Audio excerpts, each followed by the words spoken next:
Bonjour et bienvenue dans ce nouvel épisode ici sur Danser avec la vie. Je m'appelle Ticia, je suis coach en accompagnement personnel et professionnel et aujourd'hui nous entamons un nouveau grand chapitre dans notre exploration des émotions. Un chapitre essentiel pour celles et ceux qui veulent avancer avec plus de clarté, de confiance et de stabilité intérieure. Jusqu'ici, nous avons traversé 3 grands territoires émotionnels, chacun nous aidant à mieux comprendre nos réactions, nos blocages et nos relations. Nous avons d'abord exploré les émotions instinctives, celles qui sont en nous depuis toujours et qui façonnent notre manière d'interagir avec le monde. La peur, qui nous protège mais peut aussi nous paralyser. La colère, cette force d'action qui, mal canalisée, peut devenir destructrice. La tristesse, qui nous apprend à lâcher prise et à nous reconstruire. Puis la joie, notre boussole intérieure qui nous relie à ce qui nous fait vibrer. Ensuite, nous avons plongé dans les émotions qui nous freinent, celles qui nous enferment parfois dans des schémas limitants et nous empêchent d'aller de l'avant. La honte, qui nous pousse à nous cacher et à nous auto-censurer. La culpabilité, qui nous attache au passé et à ce que nous aurions pu faire autrement.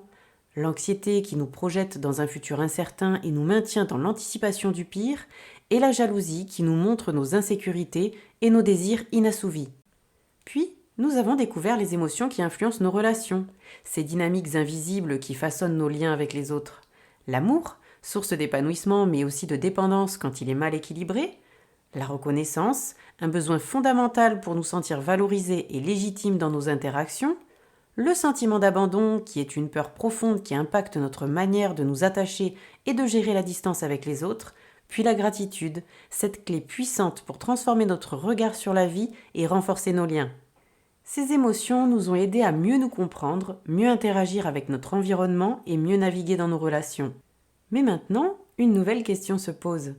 Comment créer un équilibre intérieur durable ?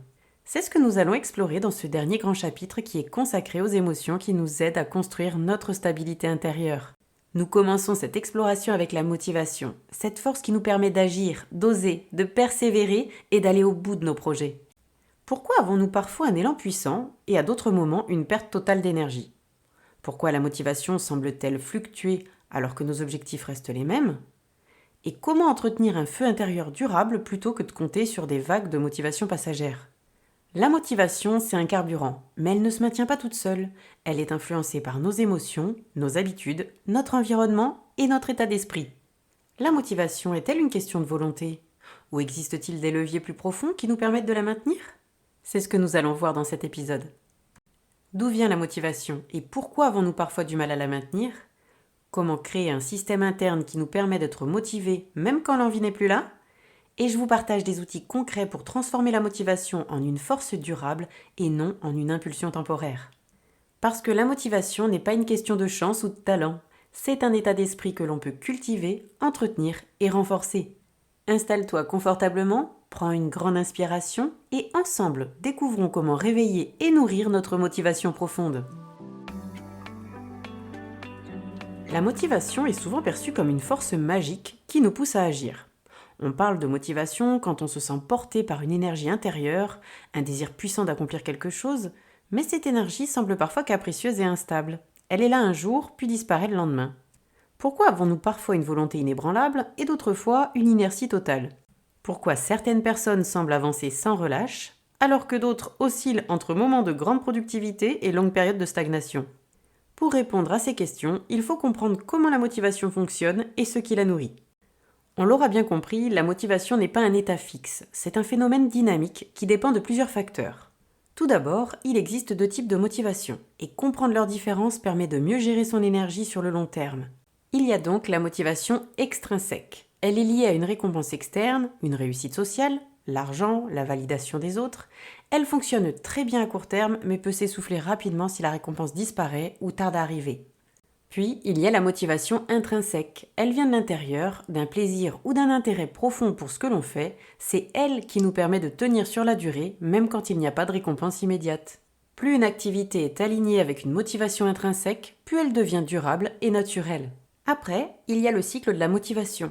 La motivation n'est pas une ligne droite constante, elle suit un cycle qui comprend plusieurs phases. La première, l'excitation initiale. L'envie d'agir est forte, le projet semble excitant. En second, le premier effort, on passe à l'action avec enthousiasme.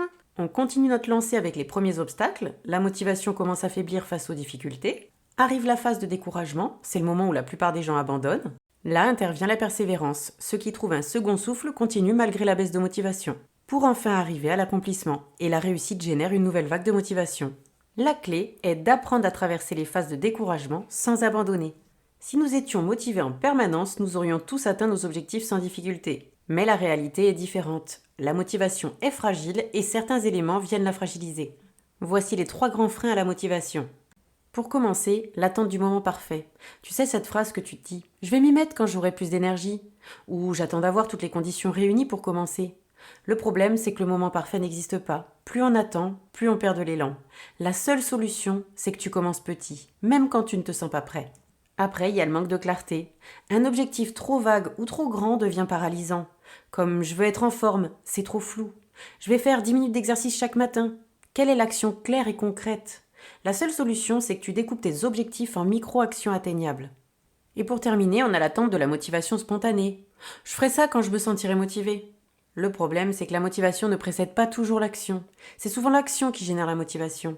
Donc la seule solution, c'est de commencer, même quand tu n'en as pas envie, juste par discipline, et la motivation suivra. La motivation influence notre identité. Nos actions répétées finissent par façonner l'image que nous avons de nous-mêmes. Une personne qui prend régulièrement des décisions motivées développe une identité de quelqu'un de persévérant. Une personne qui abandonne souvent se conditionne à croire qu'elle n'a pas de volonté. L'action précède souvent la confiance en soi. Plus tu agis, plus tu te sens capable. La motivation et l'énergie mentale. Chaque décision te demande de l'énergie cognitive. Moins tu réfléchis avant d'agir, plus la motivation est fluide. La motivation baisse quand on se surcharge de décisions, d'où l'importance de créer des habitudes. Donc transformer un objectif en habitude évite d'avoir à se motiver constamment. La motivation influence également ton rapport au temps. Quand tu te sens motivé, tu vois ton avenir avec enthousiasme, alors que quand tu es démotivé, chaque effort te semble insurmontable. La motivation te donne un sentiment de contrôler ta vie. Je te propose un exercice pour explorer ta propre motivation. Prends un carnet et note tes réponses à ces questions. Quelles sont les activités qui me motivent naturellement sans besoin d'une récompense extérieure ? Quels sont les moments où j'ai perdu ma motivation dans le passé et pourquoi ? Quels sont les petits changements que je peux mettre en place pour éviter ces baisses de motivation ? Note tes réponses et commence à identifier ce qui nourrit ou épuise ta motivation. Nous avons vu que la motivation n'est pas une ressource infinie et qu'elle fluctue selon notre état d'esprit, notre environnement et nos habitudes. Alors, comment éviter les montagnes russes motivationnelles ? Comment passer de « j'attends d'être motivé » à « je suis capable d'agir même quand la motivation faiblit » ? Dans cette partie, nous allons découvrir 3 piliers essentiels pour transformer la motivation en une force stable et durable.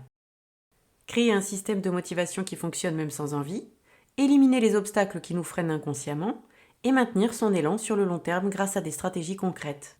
Remplace ta volonté par un système. C'est une erreur de compter uniquement sur ta motivation. Ta motivation est instable et varie en fonction de ton énergie, de ton humeur et des circonstances extérieures. Les personnes qui réussissent ne sont pas toujours motivées. Elles ont un système qui fonctionne même quand elles ne le sont pas. Voici 3 outils pour construire un système motivant. D'abord, l'habitude remplace la motivation. Une action devient facile quand elle est répétée régulièrement. Par exemple, si faire du sport est une habitude quotidienne, il n'y a plus besoin de se motiver à chaque fois. Il y a la règle des 2 minutes. Commencer est plus important que faire beaucoup. Si une tâche te paraît lourde, démarre par 2 minutes seulement. Souvent, une fois commencé, l'envie de continuer vient naturellement. Puis, il y a l'ancrage d'habitude. Associer une action nouvelle à une habitude existante. Par exemple, après mon café du matin, j'ai écrit 3 idées pour avancer sur mon projet. Moins tu as besoin de te motiver, plus l'action devient naturelle et durable. Ensuite, élimine les obstacles invisibles à ta motivation. La motivation n'est pas toujours un manque de volonté. Parfois, elle est freinée par des blocages inconscients. Je te présente les 3 saboteurs les plus fréquents. Le premier, la peur de l'échec. Et si je me lance et que ça ne marche pas ? La solution, c'est de réécrire la peur. Si je ne me lance pas, je suis sûre d'échouer. Mais si j'essaie, j'ai une chance d'y arriver. Le second, la charge mentale qui est trop élevée. Un objectif trop grand ou trop flou devient paralysant. La seule solution, divise-le en micro-objectifs concrets et atteignables. Par exemple, si tu souhaites écrire un livre, commence par écrire 1 page par jour. Le troisième, c'est ton environnement qui peut te décourager. Être entouré de distractions ou d'un climat démotivant freine l'élan. La seule solution, adapte ton espace de travail pour te créer des rituels et t'entourer de personnes inspirantes. Parfois, il suffit juste de petits ajustements pour retrouver l'envie d'agir. Comment maintenir son élan sur le long terme? La motivation ne se joue pas sur un jour, mais sur la capacité à garder l'élan. Voici 3 stratégies pour entretenir la motivation sur la durée. La première, suivre ses progrès avec un journal de réussite. Tiens un carnet où chaque soir tu noteras une action, même petite, qui t'a rapproché de ton objectif. Ensuite, écris ce que tu ressens après l'avoir accompli, parce que voir tes progrès te donnera envie de continuer. La seconde, récompense-toi après un effort. Le cerveau aime les associations positives. Associer une récompense à une action difficile va t'aider à ancrer la motivation. Par exemple, si tu termines cette tâche, accorde-toi un moment de détente. La troisième façon d'y arriver, c'est de s'entourer de personnes qui vont booster ta motivation. La motivation est contagieuse. Être entouré de personnes ambitieuses et positives influence directement ta capacité à persévérer. Voici un exercice express qui va te permettre d'identifier les éléments qui boostent ou qui freinent ta motivation. Pose-toi ces questions. Qu'est-ce qui te motive naturellement? Pense à un objectif clair, un environnement motivant, un challenge. Quels sont les 3 éléments qui, au contraire, freinent ta motivation? Et comment peux-tu modifier ton environnement ou tes habitudes pour encourager ton élan? La motivation n'est pas seulement une question d'envie, c'est aussi une question de stratégie. Voici un exercice final qui va te permettre de construire ton plan de motivation durable. Prends un carnet et réponds à ces questions. Quel est l'objectif que je veux vraiment atteindre? Quels sont les petits pas concrets que je peux faire chaque jour pour avancer? Quels obstacles risquent de se présenter et comment puis-je les contourner? Engage-toi à tester une des stratégies vues aujourd'hui et observe comment elle impacte ta motivation. Nous avons exploré ensemble les mécanismes de la motivation, cette force intérieure qui nous pousse à agir et à persévérer. En comprenant ses origines, en identifiant les obstacles qui la freinent et en mettant en place des stratégies concrètes, vous pouvez transformer votre motivation en un moteur durable pour atteindre vos objectifs. Si vous souhaitez approfondir votre compréhension et renforcer votre motivation, vous trouverez également une sélection d'ouvrages en description de ce podcast.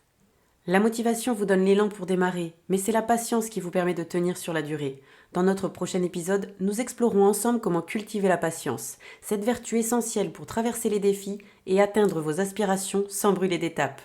Merci d'avoir écouté cet épisode de Danser avec la vie. Si vous avez trouvé ces conseils utiles, n'hésitez pas à partager ce podcast avec vos proches et à laisser un avis sur votre plateforme d'écoute préférée. Votre soutien m'aide à toucher davantage de personnes en quête d'épanouissement personnel. En attendant le prochain épisode, je vous encourage à mettre en pratique les stratégies abordées aujourd'hui. Souvenez-vous, la motivation est le début de chaque réussite et vous avez le pouvoir de la cultiver au quotidien. À très bientôt pour une nouvelle Danse avec la vie.